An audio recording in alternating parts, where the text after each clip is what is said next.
So இப்போ நம்ம வந்து சம்முக்குள்ளே போகிறதுக்கு முன்னாடி இந்த போஸ்டிங்க்கான ப்ரொசீஜர் என்ன அப்படிங்கிறத நம்ம தெரிஞ்சுக்கணும். இதுதான் ரொம்ப ரொம்ப முக்கியம். அதாவது ஒவ்வொரு சம்மும் நம்ம எப்படி போட போகிறோம் அப்படிங்கிறதுக்கான ப்ரொசீஜர் அவனை கொடுத்துருக்குறான் இல்லையா. ஸோ பாருங்க, process of transferring the debit and credit item from journal to the ledger account is called posting இல்லையா. அதாவது லெஜர் அக்கௌண்ட்லேருந்து ஜேர்னல்லேருந்து லெஜர் அக்கௌண்ட்டுக்கு வந்து ஐட்டத்தை வந்து டெபிட் சைடுக்கும் கிரெடிட் சைடுக்கும் வந்து ட்ரான்ஸ்ஃபர் பண்ணுற ப்ராசஸ்க்கு பேர் போஸ்டிங்னு சொல்கிறாங்க. The procedure of posting from journal to ledger is as follows. என்னென்ன சொல்லியிருக்கான்? ஓகே, ஃபஸ்ட்டு நம்ம என்ன சொல்லியிருக்கோம் அப்படின்னா, locate the ledger account that is debited in the journal entry. First வந்து ஜேர்னல் என்ட்ரியில் எதை வந்து டெபிட் பண்ண போகிறோம் அப்படிங்கிறத வந்து நம்ம என்ன பண்ணணும், லெஜர் அக்கௌண்ட்டில் லொக்கேட் பண்ணணும். Okay, locate the ledger account. அடுத்தது open the respective account in the ledger it is if already not open. எந்தெந்த அக்கௌண்ட் வந்து நமக்கு ஓப்பன் பண்ணணுமோ, இப்போ ஃபார் எக்ஸாம்பிள் இப்போ நம்ம வந்து சம் போட்டுகிட்டே இருக்கோம் அப்படின்னா இதில் வந்து இங்கே பாரு, ஃபார் எக்ஸாம்பிள் உனக்கு சொல்கிறேன் பாரு, உனக்கு ஈஸியாக சொல்கிற கேஷ் அக்கௌண்ட் வந்து நம்ம ஈஸியாக சொல்லலாம். இந்த சம்மில் வந்து நம்ம எடுத்துக்கலாம். ஓகே, இந்த சம்மை வந்து நம்ம எக்ஸாம்பிளுக்கு எடுத்துக்கலாம். ப்ரொசீஜர் வந்து லைன் பை லைனாக படித்தா உனக்கு புரியாது, கண்டிப்பாக புரியாது. ஸோ இதில் வந்து நம்ம ஒன்றுமே இல்லை, ரொம்ப சிம்பிள். உனக்கு இதோட ஜேர்னல் என்ட்ரிஸோட இம்பார்ட்டன்ஸ் வந்து இப்போ நான் சொல்லும் போதே உனக்கு புரிஞ்சிடும். எல்லா அக்கௌண்ட்டும் ஒரே இடத்துல நம்ம பார்க்க முடியும்னு சொன்னேன் இல்லையா. இது எல்லா அக்கௌண்ட்லேயும் நம்ம பாரு, இப்போ கேஷ் அக்கௌண்ட்னு சொல்லி கொடுத்துருக்கானா பாரு. கேஷ் அக்கௌண்ட்டில் வந்து நம்ம கேஷ் அக்கௌண்ட் மட்டும் நம்ம போடலாம். கேஷ் அக்கௌண்ட் மட்டும் இப்போ வந்து ஃபார் எக்ஸாம்பிள் இப்போ வந்து என்ன சொல்கிறேன் அப்படின்னா, இப்போ வந்து இப்போ எதுக்கெல்லாம் லெஜர் அக்கௌண்ட் போடணும் அப்படின்னா கேஷ் அக்கௌண்ட்டுக்கு போகணும். எதுக்கு போகணும்? கேஷ் அக்கௌண்ட், பாசூஸ் கேபிட்டல் அக்கௌண்ட், ஃபர்னிச்சர் அக்கௌண்ட். அடுத்தது வந்து என்ன வந்திருக்குது? Cash account வந்திருக்குதா. கேஷ் அக்கௌண்ட்டுக்கு நம்ம போட தேவையில்லை. திரும்ப நீ கேஷ் அக்கௌண்ட் போட்டினாலும் இதே என்ட்ரிஸ் தான் வரும். அதனால தான் என்ன பண்ணால் போதும், கேஷ் அக்கௌண்ட்டுக்கு போட வேண்டியதில் ஒரு அக்கௌண்ட்டை ஒரு டைம் என்ட்ரி பண்ணால் போதும். அடுத்தது என்ன? Machinery account, Harish account, purchase account, மறுபடியும் கேஷ் அக்கௌண்ட் வந்திருக்குது. இது வராது. இந்த கேஷ் அக்கௌண்ட் வராது. ஆல்ரெடி நம்ம என்ன பண்ணிட்டோம், இதெல்லாம் நம்ம போட்டுட்டோம். ஓகே, அடுத்தது இன்சூரன்ஸ் ப்ரீமியம் அக்கௌண்ட். இந்த கேஷ் அக்கௌண்ட் வராது. ஒரு தடவை தான் கேஷ் அக்கௌண்ட் வரும். எதெல்லாம் ரிப்பீட் ஆகுதோ அதெல்லாம் ஒன்ஸ் தான் வரும். ஓகேவா? ஃபார் எக்ஸாம்பிள் பாரு, நான் சொன்னது இருக்கான்னு பாரு. Cash account, Basu's capital account, furniture account, machinery account. இதில் என்னென்னு கொடுத்துருக்கா? நம்ம போட்டதே தான் வந்திருக்குது பாரு. Machinery, Harish, purchase account, insurance premium account, இதானே வந்திருக்குது. புரியுதா? இது மட்டும்தான் வரும். ஸோ இப்போ வந்து நம்ம போஸ்டிங் பார்க்கலாம். போஸ்டிங் எப்படி போடுறதுன்னு பாரு. ஃபஸ்ட்டு வந்து இதுக்கான என்ட்ரிஸ் அவன் எழுதி வச்சிருக்கான். எழுதி வச்சிருக்கிறோமா? கண்டிப்பாக பாருங்க. Business started business with cash அந்த மாதிரி கொடுத்துருக்கானா பாரு. Basu started business with cash, purchased furniture, purchased machinery, bought goods for cash, insurance premium அந்த மாதிரி கொடுத்துருக்கானா. ஸோ இதில் வந்து நம்ம என்ன பண்ணணும், அதுக்கான என்ட்ரிஸ் எழுதிக்கணும். என்ட்ரிஸ் உங்களுக்கு தெரியும். ஸ்டார்டட் பிஸ்னஸ்னாலே கேஷ் அக்கௌண்ட் டேட்டா டு பாசஸ் கேபிட்டல் அக்கௌண்ட். பர்ச்சேஸ் ஃபர்னிச்சர் அப்படின்னா furniture account data to cash account.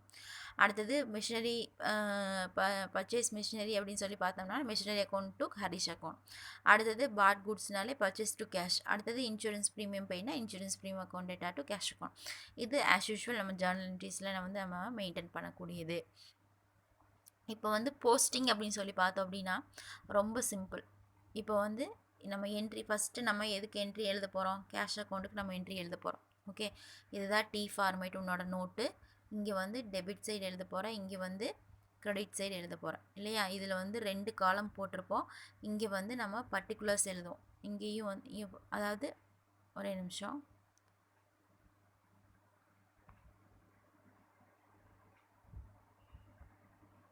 இப்போது இதுதான் உன்னோட டி ஃபார்மேட்டுன்னு வச்சுக்கோ. இதில் வந்து 2 காலம் கண்டிப்பாக இருக்கும்.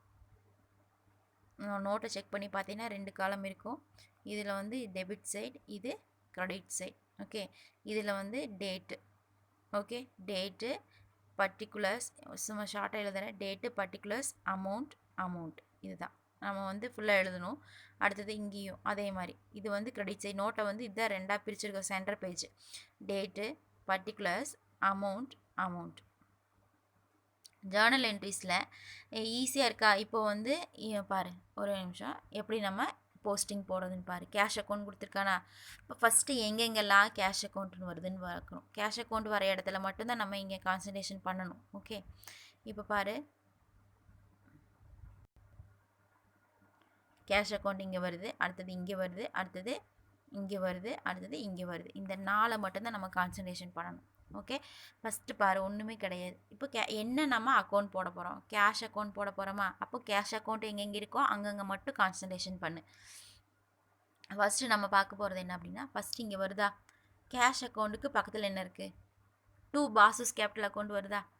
2னால எந்த சைடு வந்துடணும்? Debit side. டெபிட் சைடு நம்ம எழுதுறதுக்கு முன்னாடி நான் என்ன சொல்லியிருக்கேன்னா, எது எழுதுறதுக்கு முன்னாடியும் டெபிட் சைடு வந்து நீ 2 சேர்த்து எழுதணும், கிரெடிட் சைடு எழுதும்போது பை சேர்த்து எழுதணும்னு சொல்லியிருக்கிறேன்.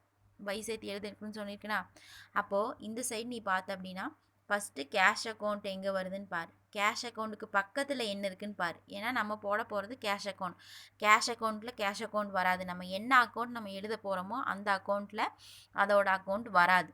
அதுக்கு பக்கத்தில் என்ன இருக்கோ அதை தான் நம்ம எழுத போகிறோம். கேஷ் அக்கௌண்ட்டுக்கு பக்கத்தில் என்ன இருக்குது? Bosses capital account. அது எதில் இருக்குது? 2ல் இருக்குது. 2ல் இருக்குனாலே இந்த சைடு எழுதிடு. ஓகே, அடுத்தது இங்கே என்ன இருக்குது? Purchase account. இங்கே கேஷ் அக்கௌண்ட் வந்து எதில் இருக்குது? கீழே இருக்குது. கீழே இருக்குது. அதுக்கு பக்கத்தில் என்ன இருக்குது? நான் என்ன சொல்லியிருக்கேன்? என்ன அக்கௌண்ட் நம்ம போட போகிறோமோ அதுக்கு பக்கத்தில் என்ன இருக்குங்கிறத பார்க்கணும்னு சொல்லியிருக்கேன். அப்போ அதுக்கு பக்கத்தில் என்ன இருக்குது? ஃபர்னிச்சர் அக்கௌண்ட் இருக்குது. ஃபர்னிச்சர் அக்கௌண்ட் எதில் இருக்குது? மேலே இருந்தால் பையில் போடணும், கீழே இருந்தால் 2ல் போடணும். 2ல் இருந்தால் ஆட்டோமேட்டிக்காக நீ 2 எங்கே போட்டுருவேன்? இங்கே கிரெடிட் சைடு போட்டுருவேன். இங்கே வந்து பக்கத்தில் பை இது நம்ம ப்ரொனன்சியேஷன் பண்ணும்போது என்ன பண்ணுவோம்? பை ஃபர்னிச்சர் அக்கௌண்ட் எட்டார் டு கேஷ் அக்கௌண்ட் தான் இல்லையா? அப்போ 2 வந்தால் இங்கே எழுதணும், மேலே வந்துச்சுன்னா இங்கே எழுதணும். 2 இல்லாமல் வரதை வந்து நம்ம கிரெடிட் சைடு எழுதணும். இதுக்கு மேலே ஈஸியாக யாருமே சொல்லித்தர முடியாது. ரொம்ப ரொம்ப சிம்பிள். ஒன்றும் இல்லை, நீ என்ன பண்ண போகிற, ஜஸ்ட்டு வந்து இதை நீ பார்க்குற, அவ்வளோதான். எங்கெங்கே நம்ம என்ன அக்கௌண்ட் போட போகிறோமோ அந்த அக்கௌண்ட் வந்து எங்கெங்கே வருதுன்னு பார்க்குற இல்லையா? அதுக்கு பக்கத்தில் என்னென்ன இருக்குங்கிறத பார்க்குற. அதுக்கு பக்கத்தில் இருக்கிறது வந்து பையில் இருந்துச்சுன்னா கிரெடிட் சைடு போடு. அதாவது மேலே இருந்துச்சுன்னா கிரெடிட் சைடு போடு, 2ல் இருந்துச்சுன்னா டெபிட் சைடு போடு, அவ்வளோதான். ஏன் அப்படின்னா இங்கே நம்ம எழுதுறதே ஃபஸ்ட்டு வந்து நம்ம பையில் தான் எழுத போகிறோம். ஆட்டோமேட்டிக்காக கண்ணை மூடிட்டு எழுதிடலாம். ரொம்ப சிம்பிள் லெட்ஜர். ஜர்னல் என்ட்ரிஸ் வந்து தரவாக போட்டிங்கன்னா லெட்ஜர் வந்து ரொம்ப ரொம்ப சிம்பிள். ஓகேவா? இதுதான் போஸ்டிங். அடுத்தது கேஷ் அக்கௌண்ட் இங்கே இருக்கா? கேஷ் அக்கௌண்ட்டுக்கு பக்கத்தில் ஃபர்னிச்சர் இருக்கா? ஃபர்னிச்சர் வந்து டெபிட்டில் இருக்குது. டெபிட்னாலே நீ இந்த சைடு போடணும், இந்த சைடு கிரெடிட் சைடு பையில் போடணும். ஓகே, பை டெபிட் இங்கே வந்து டெபிட்டாக இருந்துச்சுன்னா இங்கே கிரெடிட்டில் வரும், இங்கே கிரெடிட்டில் இருந்துச்சுன்னா டெபிட் வரும், ஆப்போசிட்டில் வரும். பாரு, பாசஸ் கேபிட்டல் அக்கௌண்ட் வந்து இங்கே கிரெடிட்டில் இருக்கா? அப்போ நம்ம எங்கே போட்டிருக்கோம்? டெபிட்டில் போட்டிருக்கோம். அடுத்தது கேஷ் அக்கௌண்ட் எங்கே இருக்குது? கேஷ் அக்கௌண்ட்டுக்கு பக்கத்தில் ஃபர்னிச்சர் அக்கௌண்ட் டெபிட்டில் இருக்குது. ஸோ இந்த டெபிட் வந்து எங்கே வரும்? கிரெடிட்டில் வரும். அடுத்தது பாரு, கேஷ் அக்கௌண்ட் இருக்கா? அடுத்தது இங்கே வந்து கேஷ் அக்கௌண்ட் இல்லை. அடுத்தது எங்கெங்கெல்லாம் கேஷ் அக்கௌண்ட் வருதுன்னா இங்கே கேஷ் அக்கௌண்ட் வருது. கேஷ் அக்கௌண்ட்டுக்கு பக்கத்தில் பர்ச்சேஸ் அக்கௌண்ட் இருக்குது. பர்ச்சேஸ் அக்கௌண்ட் டெபிட்டில் இருக்கா? டெபிட்டில் இருந்தால் எங்கே போடணும்? கிரெடிட்டில் போடணும். இல்லை பையில் வந்துச்சுன்னா பையில் போடணும், ஈஸி. அடுத்தது இன்சூரன்ஸ் ப்ரீமியம் அக்கௌண்ட் இருக்கா? கேஷ் அக்கௌண்ட்டுக்கு பக்கத்தில் இன்சூரன்ஸ் ப்ரீமியம் அக்கௌண்ட் வந்து எதில் இருக்குது? டெபிட்டில் இருக்குது. டெபிட்டில் இருந்தால் எங்கே போடணும்? கிரெடிட்டில் போடணும், ஆட்டோமேட்டிக்காக. இது இவ்வளோதான் சிம்பிளான ப்ரொசீஜர் அதாவது போடுறதுக்கு. என்ன அக்கௌண்ட் போட போகிறோமோ அதுக்கு பக்கத்தில் என்னென்ன இருக்குன்னு பாரு. அதை தூக்கி அதோட ஆப்போசிட் சைடில் போடுறேன், அவ்வளோதான் கான்செப்ட். இப்போ வந்து இன்னொருக்கா சொல்கிறேன்.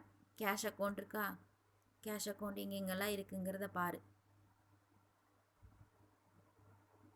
கேஷ் அக்கௌண்ட் எங்கெங்கே இருக்குங்கிறத பாரு. இதில் வந்து அதாவது இதுக்கு பக்கத்தில் கேஷ் அக்கௌண்ட்டுக்கு பக்கத்தில் என்ன இருக்குது? ஃபஸ்ட்டு வந்து இது 2ல் இருக்கா? 2ல் இருந்தால் எங்கே வரும்? இங்கே வரும். அடுத்தது ஃபர்னிச்சர் பையில் இருக்கா? பையில் இருக்கிறதுனால இங்கே. அடுத்தது வந்து பர்ச்சேஸ் பையில் இருக்கா? அது இங்கே. அடுத்தது இன்சூரன்ஸ் ப்ரீமியம் பையில் இருக்குது இங்கே. ஓகே, ஸோ இதை வந்து இந்த வீடியோவை ரிப்பீட் பண்ணி நான் எப்படி போஸ்டிங் பண்ணியிருக்கேங்கிறத பாரு. அப்போ தான் வந்து உனக்கு தரவாகும். ஓகேவா? எடுத்த உடனே வந்து ரொம்ப சிம்பிள், ஈஸியாக இதுதான் கான்செப்ட். இதை வந்து நீ போட்டினாலே உன்னால் ஈஸியாக நம்ம போட முடியும். ஓகேவா?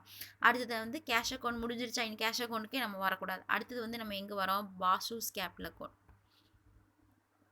பாசூஸ் கேபிட்டல் அக்கௌண்ட்டா? பாசூஸ் கேபிட்டல் அக்கௌண்ட் எங்கெங்கெல்லாம் இருக்குதுன்னு பாரு. இங்கே மட்டும்தான் இருக்குது. ஸோ பாசூஸ் கேபிட்டல் அக்கௌண்ட் எடுத்துட்டோம் அப்படின்னா அதுக்கு பக்கத்தில் வந்து என்ன இருக்குது? கேஷ் அக்கௌண்ட் இருக்குது. எதில் இருக்குது? பையில் இருக்குது. பையில் இருந்தால் நீ எங்கே போடணும்? கேஷ் அக்கௌண்ட்டில் நீ போடணும். 50,000 அதோட வேல்யூ, புரியுதா? ஸோ பையில் இருக்கிறனால நம்ம எதை போடுறோம்? நம்ம என்ன அக்கௌண்ட் போடுறோமோ அதுக்கு பக்கத்தில் என்ன இருக்கோ அதை தான் தூக்கி நம்ம போஸ்டிங் பண்ணுறோம். நல்லா ஞாபகம் வச்சுக்கோ. இதுதான் வந்து இதோட ப்ரொசீஜர். ஓகே, அடுத்தது பாரு. வாசுஸ் கேபிட்டல் அக்கௌண்ட் முடிஞ்சதா? அடுத்தது இங்கே என்ன? Furniture account. ஃபர்னிச்சர் அக்கௌண்ட் வேறு எங்கேயுமே வரல, ஒரே இடத்துல மட்டும்தான் இருக்குது. அப்போ ஃபர்னிச்சர் அக்கௌண்ட் ஓப்பன் பண்ணும்போது ஃபர்னிச்சர் அக்கௌண்ட் வந்து ஒரே ஒரு இடத்துல தான் இருக்குது. அப்போ ஃபர்னிச்சர் அக்கௌண்ட் பக்கத்தில் கேஷ் அக்கௌண்ட் இருக்குது. நம்ம என்ன அக்கௌண்ட் போடுறோமோ அதோட பக்கத்தில் என்ன இருக்குது? கேஷ் அக்கௌண்ட் இருக்கா? அப்போ அந்த கேஷ் அக்கௌண்ட் வந்து டூவில் இருக்கிறதுனால நம்ம எங்கே போடுறோம்? டூவில் போடுறோம். புரியுதா? அடுத்தது வந்து கேஷ் வராது. அடுத்தது மிஷினரி அக்கௌண்ட். மிஷினரி அக்கௌண்ட் நம்ம போடும்போது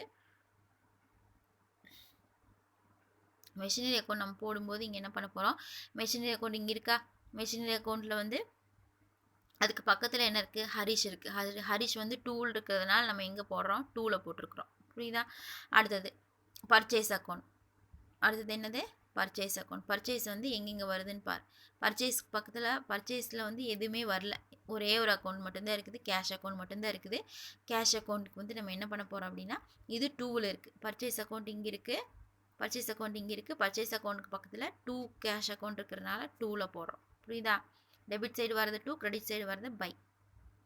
மறந்துடவே கூடாது. அடுத்தது வந்து கேஷ் அக்கௌண்ட்டு. அடுத்தது insurance premium account. Insurance premium அக்கௌண்ட்டில் வந்து இன்சூரன்ஸ் ப்ரீமியம் அக்கௌண்ட் வந்து இங்கே கொடுத்துருக்கான் பாரு. இன்சூரன்ஸ் ப்ரீமியம் அக்கௌண்ட்டுக்கு பக்கத்தில் டூ கேஷ் அக்கௌண்ட் இருக்குது. டூ கேஷ்னாலே ஆட்டோமேட்டிக்காக எங்கே வரும்? டெபிட் சைடு வரும். ஏன்னா டெபிட் சைடு எழுதுறது எல்லாமே டூ, கிரெடிட் சைடு எழுதுறது எல்லாமே பை. டெபிட் சைடு வந்து ஜேர்னல் என்ட்ரிஸில் வந்து கிரெடிட் சைடில் இருக்கிறத வந்து டெபிட் சைடு போடுவோம், டெபிட் சைடு இருக்கிறத கிரெடிட் போடுவோம். இது வந்து ஜேர்னல் என்ட்ரிஸ்க்கான ஆப்போசிட் என்ட்ரி.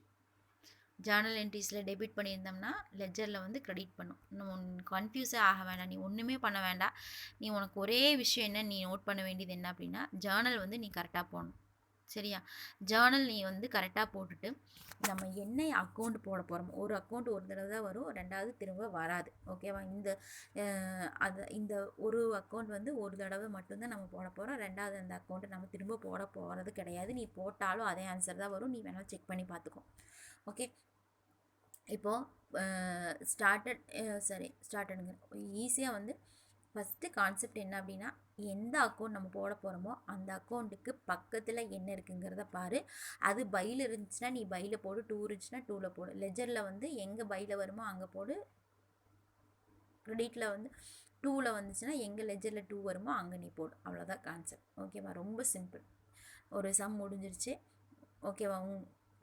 சரி.